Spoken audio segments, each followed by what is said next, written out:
E hoje a gente vai falar sobre a dificuldade que a família encontra para perceber a dependência química nos filhos. Tem, inclusive, pesquisas que contam pra gente que a família demora normalmente 6 anos para perceber que o filho começou a usar algum tipo de droga. Então a gente vai tentar entender por que a família demora tanto e quais são os indícios de que o filho está usando droga para que você possa agir. E como de costume, eu recebo aqui com muita alegria a Mara Silvia Carvalho de Menezes, que é presidente do Conselho Deliberativo da Federação Amor Exigente, e também a doutora Maria de Fátima Rato Padim. Eu dei uma pesquisada, Maria de Fátima, e eu vi que as famílias demoram, até falei, cerca de 6 anos para perceber que o filho teve o primeiro contato com droga. É isso mesmo ou tem pesquisas mais atuais? Então essa é uma pesquisa nacional, é a maior pesquisa já realizada no mundo com famílias de dependentes químicos, que foi feita pela Unifesp, na Uniad, como a Mara falou, e a amostra é uma amostra extremamente significativa, com 3.142 famílias, que nós pegamos toda a região do país, e o que se observou foi exatamente isso. Apesar das diferenças culturais, o que a gente percebe é que a família, seja no Piauí ou no Rio Grande do Sul, ela demora a perceber os sinais e ela demora, depois que ela descobriu, ela demora mais, em média, 3 anos para procurar ajuda. Buscar um tratamento, buscar ajuda, né? E sabe que Goiás, quer dizer, o Centro-Oeste, Mato Grosso, Goiás são os estados que levam ainda mais tempo para começar a ajudar um filho que está com problema. Será por que isso, hein? Tem alguma razão? Tem uma explicação? Então, o que acontece é o seguinte, infelizmente a gente tem uma falta de políticas de saúde pública que possam estar orientando essas famílias precocemente aos fatores de risco que os filhos correm. Então, hoje se a gente perguntar, bom, meu filho corre risco? Pautado em quê? Né? Então a gente tem um instituto que é o National Institute on Drug Abuse, que ele preconizou através de muita pesquisa da parte clínica, ele montou fatores de risco e fatores de proteção. E isso não é, de alguma forma, não é repassado para as famílias. As famílias, quando estão iniciando, nem para as escolas, ou seja, faltam programas que possam estar trabalhando já precocemente a prevenção, que são os fatores de risco. Por exemplo, quais são os fatores de risco? Por exemplo, nós temos alguns fatores de risco que têm alguns pesos maiores que outros, mas se eu tenho algum ente que já faz parte, que é dependente ou que faz uso abusivo de droga, eu tenho a questão da filogenética, que é um indicador de que meu filho tem este fator de risco. Isso pode ter sido um avô, pode ter sido um bisavô alcoólatra? Isso pode ser, e o que a gente viu na pesquisa é que apesar de mais de 60% das famílias terem algum ente ligado diretamente, elas desconsideravam isso como um fator e colocavam como sendo as más companhias. O porquê que os filhos, o motivo pelo qual os filhos usavam droga, está muito mais ligado, né, numa crendice, né, numa distorção de que são as companhias, do que esses fatores que são mais importantes, como essa questão dessa filogenética. Agora, as más companhias também são fatores de risco? Então, o que a gente sabe é o seguinte, é que eu me ligo às pessoas por uma identidade, né? Então, por exemplo, eu e a Mara, nós temos uma identidade, a gente tem uma ligação em função de alguma coisa que nos move, né? Dos nossos ideais. Dos nossos ideais. Quando você tem um jovem, ele tá ligado a um determinado grupo porque ele tem alguma afinidade. Então, a partir, as pessoas se unem pela afinidade. Pode ser uma guerra, as pessoas se unem pela raiva, não é mesmo? Então, quando o meu filho, né, ele vai buscar, ele está inserido naquela turma, o que eu tenho que fazer? Qual a pergunta que eu tenho que fazer? O que é que aquela turma tem de afinidade com meu filho? Existe uma identidade. As pessoas ficam juntas por afinidade. Então nós temos, de fato, essa questão de estar andando com uma pessoa que é usuária, isso é um fator, obviamente, né, mantenedor. A gente diz que é muito mais mantenedor do que um fator preditor. Né? Então o preditor a gente tem desde essa questão hereditária, a gente tem infelizmente falta de... Mas aí no caso para a dependência química, mas por exemplo para criança, para o adolescente, ter o primeiro contato com a droga, se ele anda com uma turma que use drogas, quer dizer, aquela droga vai ser apresentada para ele com muito mais facilidade. Mas para ele ter uma identificação com essa turma, o que é importante a gente saber? A gente identificar precocemente qual o fator de risco meu filho tem. Então, na escola, se eu tenho uma criança que já tem alguma dificuldade escolar, se ela tem alguma dificuldade acadêmica ou se ela tem alguma comorbidade psiquiátrica, como um déficit de atenção, uma hiperatividade, esses fatores, eles deixam a pessoa mais vulnerável ao uso. Portanto, ela vai se unir lá na frente a um grupo, né, que esteja também com essas mesmas vulnerabilidades. O acesso fácil à droga. Né? Então, hoje o que a gente encontra é um baixo custo da droga, esse acesso fácil. Então, nós vamos esbarrar em termos de fatores de risco, de fato, em falta de medidas de saúde pública. Ou seja, os nossos jovens estão absolutamente desprovidos de proteção, né, no que tange a esses fatores de proteção. E as famílias também, Cláudia. Eu ia falar disso, porque então, os princípios são bem fortes com a participação da família. Né? E o que é que nós notamos em grupos de amor exigente? Que os pais culpam ou o grupo com que o filho está caminhando, ou a namorada, sabe porque ele está desse jeito, a namorada dele não presta. Não tem sentido, é o que a doutora Fátima acabou de dizer, quer dizer, se ele está procurando amigos que não são bons, ou uma namorada que não é a que nós gostaríamos para ele, tem uma razão por que ele procura. E no final a gente percebe até, Fátima, que ele é pior do que os amigos. Depois que os pais caem em si, eles veem, quer dizer, ele era um dos mais difíceis do grupo. E o que nós queremos é que a pessoa conheça dependência química para poder fazer prevenção. E os grupos de prevenção do amor exigente, 15 semanas, fazem com que você tenha uma visão e possa saber exatamente onde nós vamos lançar a nossa prevenção. Não é, Fátima? Sim. E essa orientação que a Mara está falando, ela é um dos fatores importantes para a prevenção. Como que eu lido com uma coisa se eu não conheço? Né? Na medida em que eu tenho um conhecimento, o meu olhar fica mais apurado. Também para reconhecer, não só para prevenir, mas o meu olhar vai ficar mais refinado para pegar os sinais iniciais do uso. A gente sabe assim, quanto em qualquer doença, o que faz um diferencial é o start, quer dizer, é quando você pega no começo, né? Um câncer, uma pneumonia, enfim, qualquer doença que você consiga detectar inicialmente, o prognóstico é muito mais positivo, né? Então, esses grupos do amor exigente, eles têm esse facilitador onde os pais ficam mais sensíveis à leitura dos sinais iniciais do consumo. Né? Bom, na verdade, o que eu estou entendendo é que o tempo inteiro a gente precisa ter um pai focado no filho, né? Entender quem é esse filho, o que é que ele já traz de carga genética, depois quais são as características dele na infância, na parte pedagógica, as necessidades dele na adolescência, não é? E depois como é que ele chega em casa, que às vezes pai e mãe nem olham, né? Sabe o que eu vejo também e que gostaria de partilhar com vocês? É que a família, por exemplo, o pai, quando o bebê é pequenininho, ele imediatamente não precisa falar nada, e ele percebe todas as coisas. A criança está chorando de mãe, a criança está com fome, sem fala. Cresce um pouquinho, nós esperamos que os nossos filhos venham falar conosco. E não é por aí, eles não vêm falar, não é? Nós temos que ter esse olhar que desperta, não está tomando banho, está indo mal na escola, mudou de amigos. Quer dizer, uma série de pequenos indícios, não é? Os primeiros indícios são esses? Indo mal na escola, não está tomando banho, mudou de amigo, ou tem alguma coisa antes? Então, o que a gente vê é que as escolas, né, a escola, indiferente de qual linha pedagógica, as escolas são parceiras, né? Então, a escola, normalmente, ela dá um indicador importante, que é esse que você falou, ou de indisciplina, ou de comportamento inadequado, seja uma prostração, uma coisa de desmotivação, né? Porque a gente pensa só quando o adolescente ou o jovem, ele está mais agitado, mas não, né? Muitas vezes o fato dele estar mais desmotivado, mais prostrado, não fazer lição, enfim, ou está mais isolado, ou está com a turma do barulho.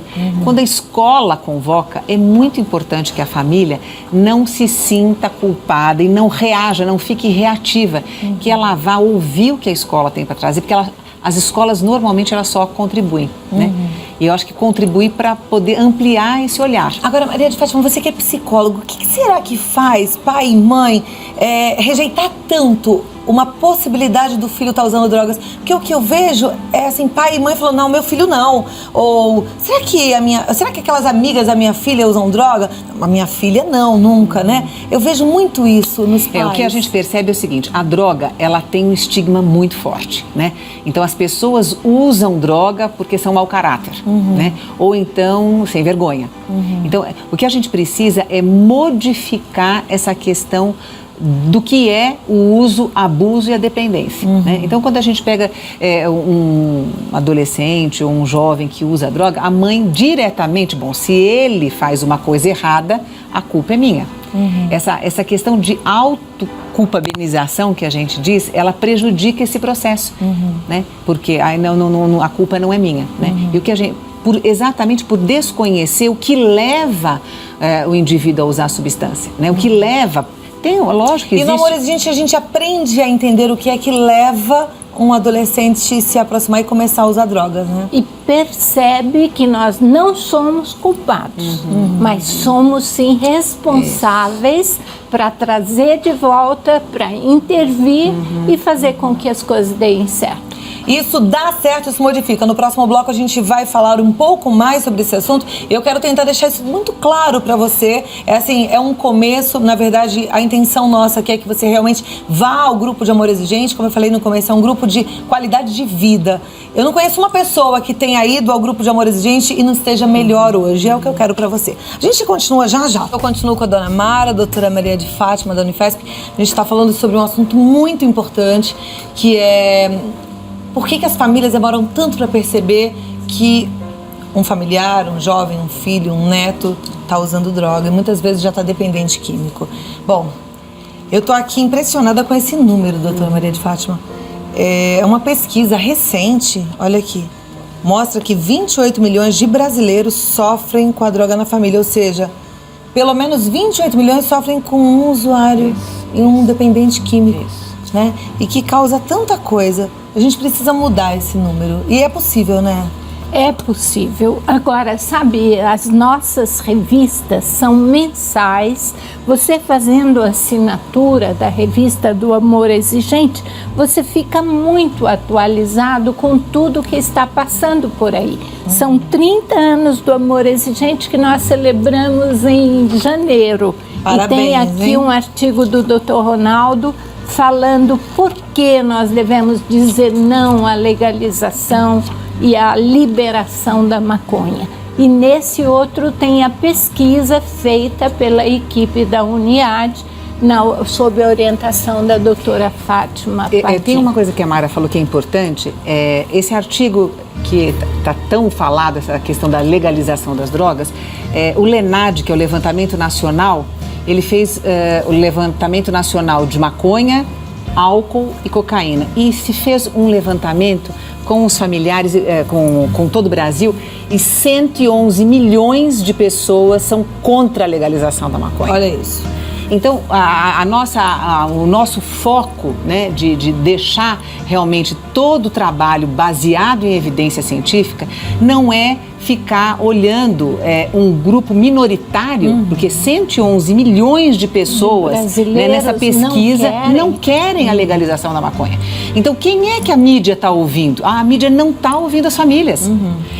Eu acho que é importante deixar assim marcado de que as famílias precisam ser ouvidas. Essa pesquisa foi a voz da família. E tomar muito cuidado com o que a mídia está propagando, porque é propaganda mesmo para destruir a sociedade, porque na verdade é isso. Porque começa a levantar uma voz que não existe, né, dizendo que a maioria é a favor da legalização. A voz existe, mas então, a gente olhar... que não que seja essa maioria, né? As famílias estão dizendo não. Sim, isso as famílias dizem não. E a gente tem casos tão interessantes, né? O doutor Ronaldo Laranjeira esteve aqui semana passada, foi maravilhoso o nosso papo com ele. Ele falou do arrependimento, por exemplo, da Holanda, de tantos outros países, né? Sim. Que legalizaram e retroagiram. Olha, por exemplo, nós estamos em Londres, né? Londres foi o primeiro país, um dos primeiros países que institucionalizou a redução de danos, o programa de redução de danos.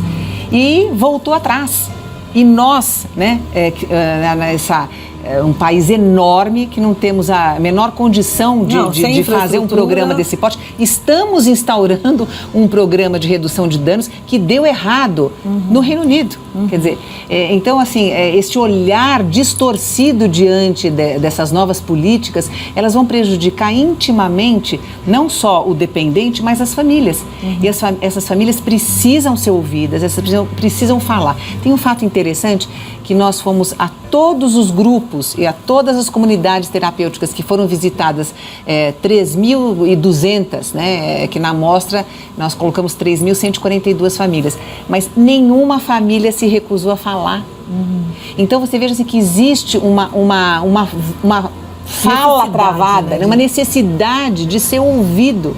Uma entrevista de 1h30, né, para famílias que muitas vezes vêm de longe, famílias que trabalharam o dia inteiro e que vão para os grupos ter uma acolhida, elas tinham a total disponibilidade de falar. Eu acho que por 2 razões, Cláudia. Primeiro, eu quero que as outras famílias não passem pelo que eu passei. Então, realmente eu falando, a minha voz pode ser ouvida. E segundo, eu vejo que realmente nós estamos muito sozinhos. Quando alguém se dispõe a nos ouvir, aí a gente não pode dizer não. Eu quero ajudar os outros, mas eu quero ser ouvida também. Eu não vejo que só a família seria prejudicada com a liberação de drogas. Todos, o país, a sociedade, as pequenas comunidades. Nós não podemos parar nisso.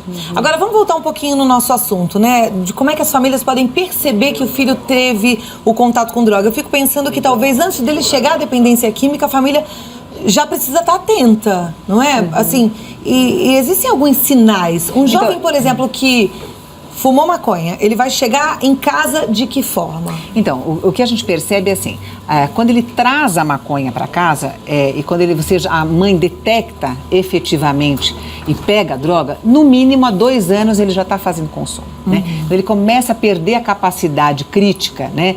De não vou levar para casa, enfim. Aí a gente já tem um quadro instaurado, mas tem esse anterior, né? Que ele começa a mudar de turma, ele começa a mudar os cuidados pessoais, ele começa a ter baixo rendimento da escola, ele começa a se afastar de rituais familiares, ele se afasta da família. Então, assim, tem uma sequência que muitas vezes não tem uma ordem. Agora dá para reconhecer um pouco na carinha, né? Eu acho que o olho no olho com o filho é importante, né? O filho tem um olhinho clarinho, o meu caso não, né? Que sempre tá vermelho meu olho. Mas assim, o filho tem um olho clarinho, chegou com o olho vermelho, com um olhar diferente, não quer mais olhar no olho, tá fugindo. Já é um indício de que tem alguma coisa errada ali, não é? Já é um indicador, quando você começa a ter uma dificuldade, do que você está falando, na relação interpessoal, né? Essa coisinha do olho, eles vivem com colírio. Então, uma mãe que começa que já pega um colírio na mochila ou ele começa a fazer um uso regular, isso é um sinal, de fato, é um sinal. Um colírio é um sinal. É um sinal, né? É um sinal, né? Se eu não estou com problema de conjuntivite, de nenhum fator. Uma outra coisa que eu me lembro de quando era jovem, eu me lembro de ter encontrado uma mocinha adolescente que era irmã de uma paquerinha, aquela coisa de escola. E aí ela chegou em casa, na época acho que não usava colírio, com olho vermelho, eu achei estranho. E eu me lembro que ela comeu uma panela de arroz puro. Um filho que chega em casa esfomeado também, como uma panela de arroz puro, tem alguma coisa errada ali, não é? Porque a maconha dá fome, né? Não é? Ou doce, abre a geladeira e come o pote inteiro, não é verdade?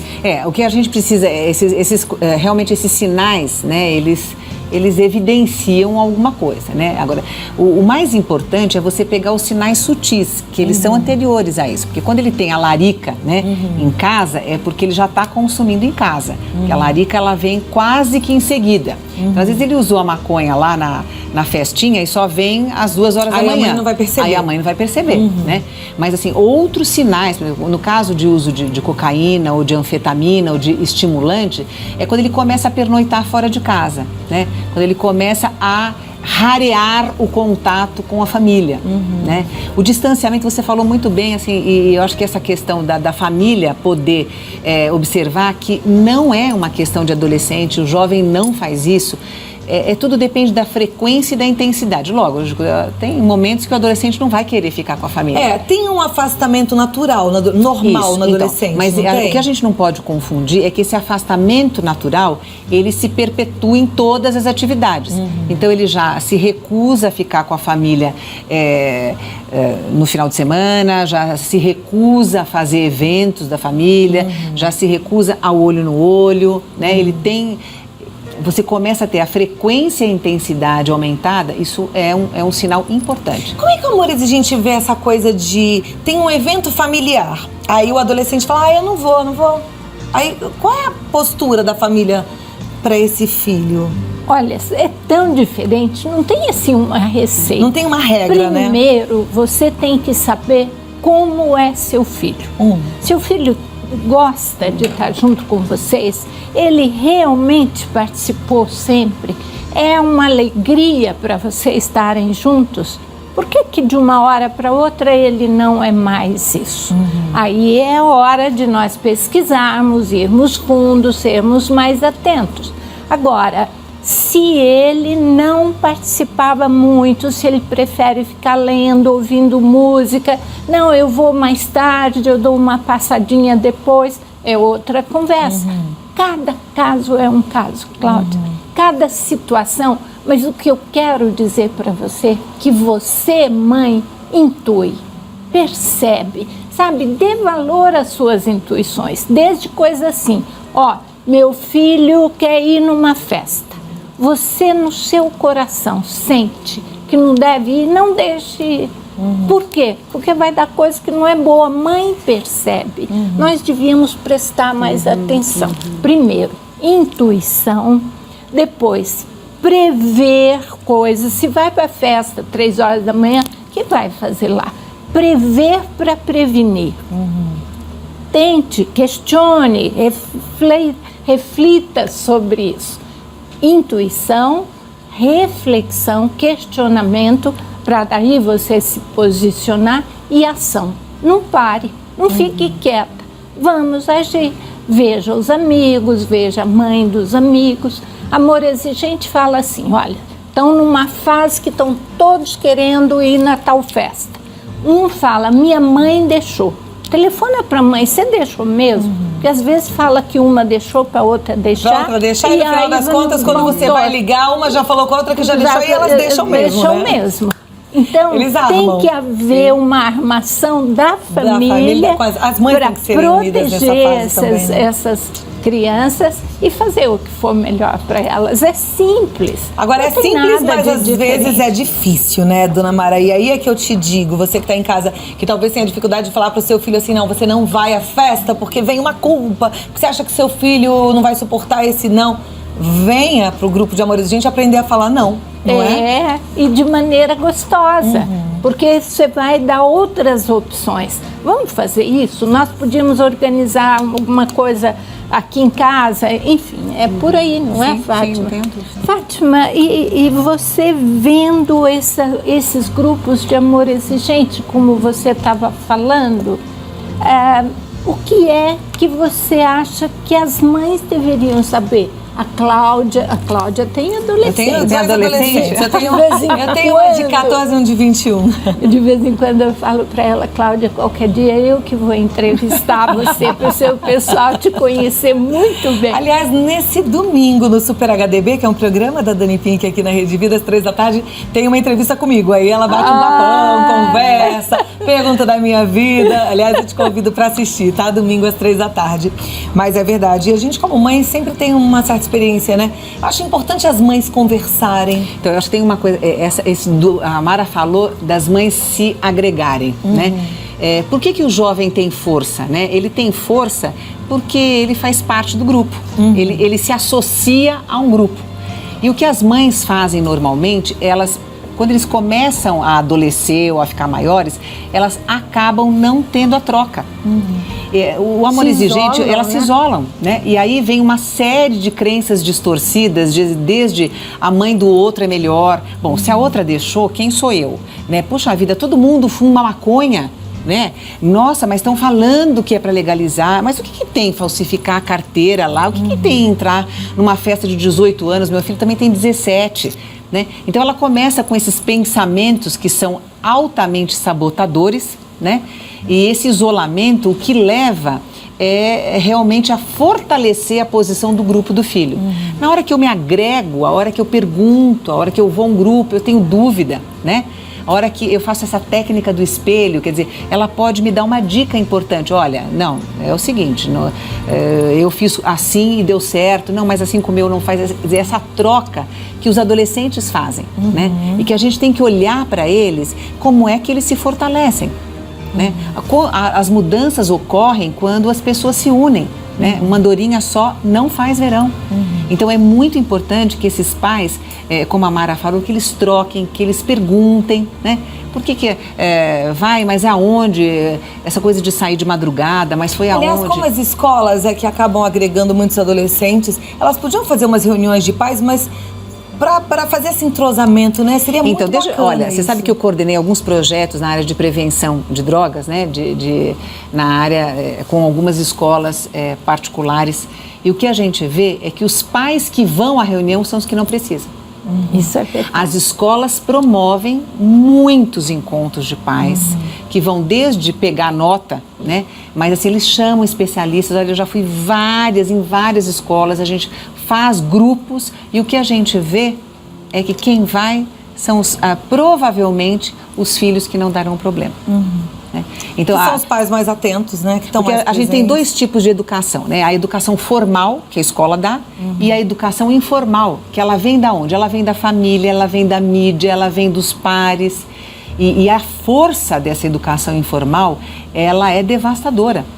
Né? Então a importância de eu me unir para que eu possa modificar essa educação informal, ela é muito importante. Ela é muito importante. Tem uma pergunta aqui, eu vou ler para a gente atender a telespectadora. Ela diz: oi, tenho um filho de 16 anos que se encontra internado em um CT no Rio Grande do Sul. Vendo o programa, descobri que agi corretamente ao detectar os riscos e a dependência do meu filho, pois ele tem o fator genético, a predisposição ao uso, pelo fato de ser diagnosticado com TDAH, com DA, TC e TP desde os 6 anos. Identifiquei o uso da maconha, logo em seguida veio o álcool, então resolvi agir e internei em uma clínica e posteriormente na CT. Agora já faz 6 meses que se encontra internado, o tempo entre início do uso e internação foi de mais ou menos 6 meses. E sigo o tratamento da codependência no grupo de Amor Exigente. Na verdade não é uma pergunta, é uma consideração, mas eu fico super feliz que você tenha participado. A Carol, muito obrigada pela sua participação e que legal que ela tá fazendo parte do grupo de Amor Exigente, né? Porque assim ela tá apoiada para seguir. Sabe, Cláudia, o que eu sinto é que se nós pegarmos um filho bem no comecinho e ele permanecer na família, a família toda se fortalece e realmente consegue superar o problema de uma maneira muito forte. Agora, se você manda seu filho para um tratamento, a família tem que se ajudar também, porque a hora que voltar vai ser muito dramático, não é isso? Tem uma coisa importante, assim, quando a Mara diz que a família estando junto, a família se fortalece, ao contrário, né, também acontece fortemente. Um ente, né, um filho ou um marido adoecido pela dependência, a família toda tem um impacto muito negativo. Né? Então a gente vê esse impacto negativo nos diversos membros da família.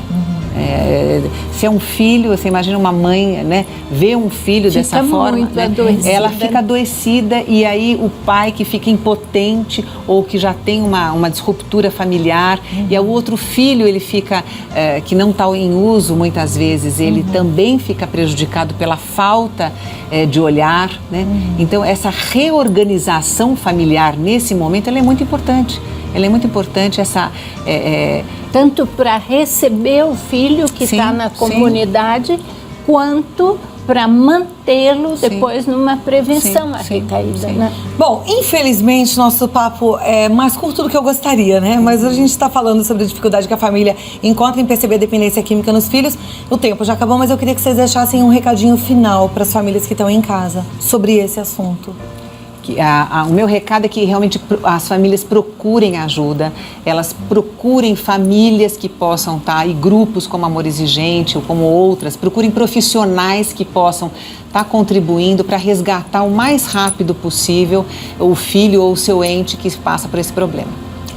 Eu gostaria muito de dizer sempre para as famílias, para as pessoas que nos assistem, contem conosco.